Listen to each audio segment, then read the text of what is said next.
السلام عليكم ورحمة الله وبركاته. نحمده ونصلي على رسوله الكريم. أما بعد فأعوذ بالله من الشيطان الرجيم. بسم الله الرحمن الرحيم. وما خلقت الجن والإنس إلا ليعبدون. وقال النبي سيدنا محمد رسول الله صلى الله عليه وآله وسلم: الكيس من دان نفسه وعمل لما بعد الموت، أو كما قال عليه الصلاة والسلام.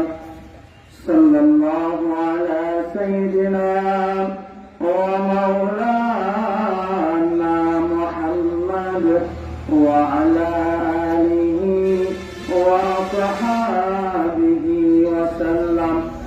আলহামদুলিল্লাহ। শাহপুর গ্রামের উদ্যোগে আজকের এই ইশার স্তর মাহফিলে সম্মানিত উপস্থিত সভাপতি সাহেব, মুসলমান এবং প্রজা আড়ালে অন্তঃস্থলগত সম্মানিত শ্রদ্ধেয় মা ও বোনেরা, আমি আপনাদের সম্মুখে পবিত্র কালামুল্লাহ শরীফ থেকে ছোট্ট একটি আয়াত তেলাওয়াত করেছি এবং বিশ্বের জাহিলিয়াতের যুগ যিনি অপসারণ করেছেন, যার মাধ্যমে মুহাম্মদুর রাসূলুল্লাহ সাল্লাল্লাহু আলাইহি ওয়াসাল্লামের অসংখ্য হাদিস থেকে আপনাদের সম্মুখে একটি হাদিস পেশ করেছি।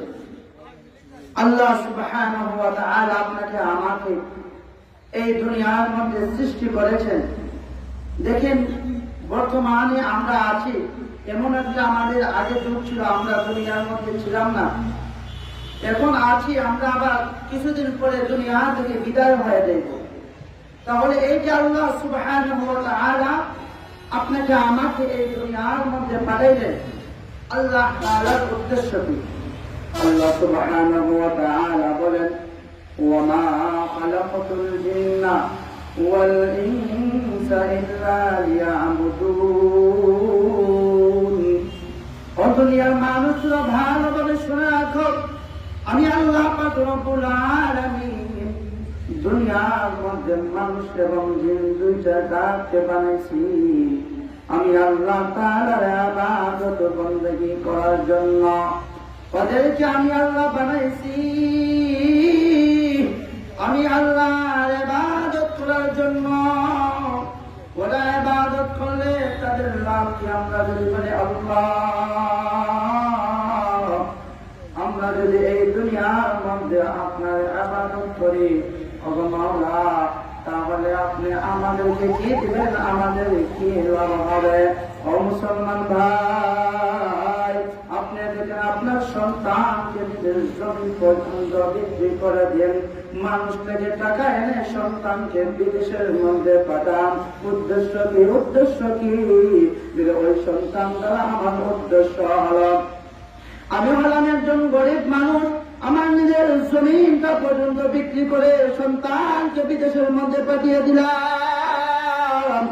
এর কারণ হলাম, সন্তান বিদেশের মধ্যে যাওয়ার পরে ওই সন্তান সে ইনকাম করবে, টাকা রুজি করবে, আর বাড়িতে আমি বাপে মায়ের মধ্যে আমাদের কাছে সন্তান টাকা পাঠিয়ে দিবে। ওইগুলো দ্বারা আমরা যে অসহায় ছিলাম, এটা আমরা দূরীভূত করব। যে একখান জমিন বিক্রি করে সন্তানকে বিদেশের মধ্যে পাঠিয়েছিলাম, এক জমিনের বদলে আমরা শত শত জমিন কিনব। শুধু তাই না, আমাদের কল্পনা থাকে আমার সন্তান বিদেশের মধ্যে গিয়ে টাকা রুজি করেছে, অনেক কষ্ট করেছে, দুনিয়ার মধ্যে আসার আগে আমার দেশের মধ্যে আমার বাড়িতে আমার সন্তান আসার আগে সন্তানের জন্য একটা ঘর নির্মাণ করি, যাতে আমার ঘর সুন্দর মতো আমার সন্তান তার শান্তিতে দেশের মধ্যে এসে আমার ঘরের মধ্যে থাকতে পারে।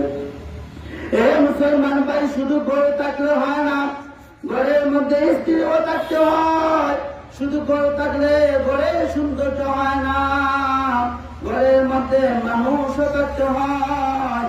মা বাপের উদ্দেশ্য সন্তান বিদেশের মধ্যে কষ্ট করে আমাদের কাছে টাকা পাঠিয়েছে, ওই টাকা দিয়ে একটা ঘর নির্মাণ করলাম। শুধু তাই না, সন্তান বিদেশ থেকে আসার পরে ওই সন্তানের জন্য একটা স্ত্রীও আমরা রাখি, সন্তানকে আমরা বিবাহ করাই।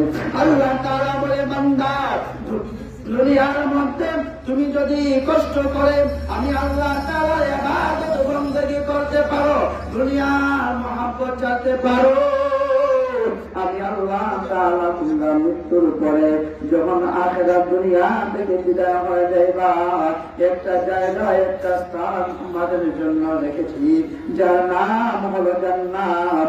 ওই জান্নাত আমি আল্লাহ তাআলা দেব। বলে ওই জান্নাতের মধ্যে কি আছে, জান্নাতের মধ্যে কি রয়েছে, এগুলো বলার সময় নাই, শুধু এতটুকু শুনে রাখ। জান্নাতের মধ্যে নিয়ামতের অভাব নাই। একটি রাতের মধ্যে লিখেছিল যে জান্নাত কাকে বলে, যে জান্নাত কাকে বলে যেখানে শান্তির অভাব নাই। আল্লাহ তাআলা বলেন, বান্দা দুনিয়ার মধ্যে যদি আমি আল্লাহ তাআলার ইবাদত বندگی করতে পারো, তাহলে দুনিয়া থেকে বিদায় হওয়ার পর আমি আল্লাহ তাআলা তোমাকে জান্নাত দিব। জান্নাতের মধ্যে আল্লাহ তাআলা স্ত্রীও রেখেছেন, হুরও রেখেছেন, সব কিছু রেখেছেন। সুবহানাল্লাহ। এজন্য আপনি আমি ওই জান্নাতের মধ্যে আমরা সবাই যেতে চাই, চাই কিনা ভাই? আল্লাহ তাআলা আপনার আমার জন্য দুনিয়ার মধ্যে আল্লাহ তাআলা সারা